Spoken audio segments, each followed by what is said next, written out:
May is here, so it's time for another garden tour update for May. So let's garden on. So the first thing I want to show you guys on this May garden tour are my pumpkins and my cucumbers that I grow vertically on this arch trellis. By growing vertically, you're going to be able to grow a lot more in one small space. So it's really important if you're gardening in small spaces to garden vertically. So I try to incorporate the principles of vertical gardening as much as I can in my small backyard garden.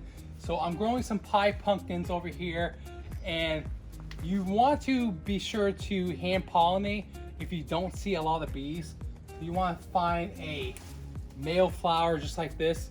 They don't have any fruit on the bottom. The female flowers where I have a little fruit underneath the flower, you want to peel back and you want to hand pollinate onto the female flower. So I have one pumpkin growing already that I hand pollinated, and you see right here there's another pumpkin that I missed and it's shriveled up because a bee didn't come by to pollinate it. So if the fruit doesn't get pollinated, that means it's not going to grow into a fruit. So it's really important to hand pollinate if you don't see enough pollinators in your garden. So I've mentioned in previous videos that I use BT to control the squash vine borer, which is a pest that makes it pretty difficult to grow pumpkins and other squash type vegetables. So you just want to spray on the stems and the leaves once a week. This is organic, so if you're an organic gardener, it's okay. So there's 3 ways that you can control pests. The first way is a chemical way. That's what I'm doing right here. By spraying this on these leaves, I'm controlling the squash vine borer a chemical way. But there's a second way to control the squash vine borer, and that's by using a mechanical way. So if you see the squash vine borer flying around, you can use a butterfly net, catch them. That way you're controlling the population and you have a better chance of success by growing squash and other type of squash-like vegetables. The third way to control pests is by using biological. So if you have some aphids, you can release some ladybugs, and the ladybugs will eat the aphids. So that will be biological. So you have chemical, mechanical, and biological. So the next thing I want to show you guys in my May garden tour are some of the peppers I'm growing. So I'm growing a ton of peppers, everything from really sweet bell peppers to super hot Carolina Reapers. But some of my ghost chilies are being grown in these city pickers.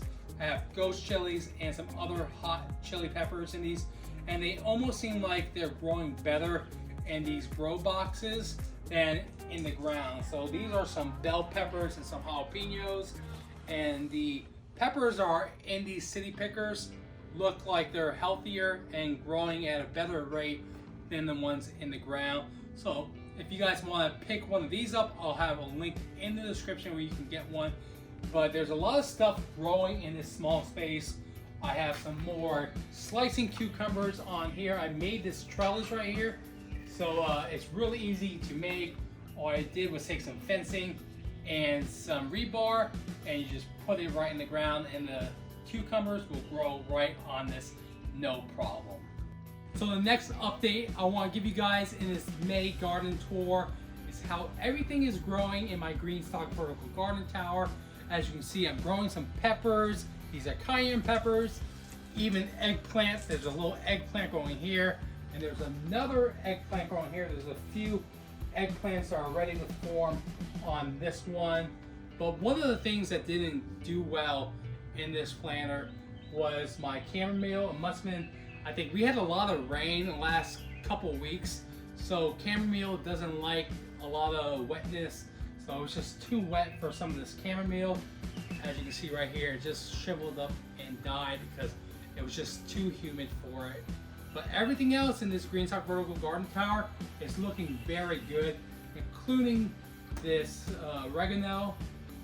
Smells really good. And then I'm even growing some squash. But I mentioned before, if you grow squash in a container, make sure that it's a container variety And if you need to, spray BT and hand pollinate if you don't see enough bees or other pollinators around. But I'm growing some marigolds too. There's a lot that you can grow in the green side vertical garden tower. So you can use the code BackyardGardener to save $10, and I'll have a link in the description below. So the next thing I want to show you guys in this May garden tour is this section of the garden where I'm using a lot of intercropping in this area of the garden. So first up, I have this tomato plant, which isn't looking very good. The leaves are starting to yellow, and that's because we've gotten a lot of rain in the past 2 weeks. So if your leaves are yellowing on your tomato plants, it means that your plants have gotten too much water. But right in front of me, I have a Roma tomato plant, which is doing very well.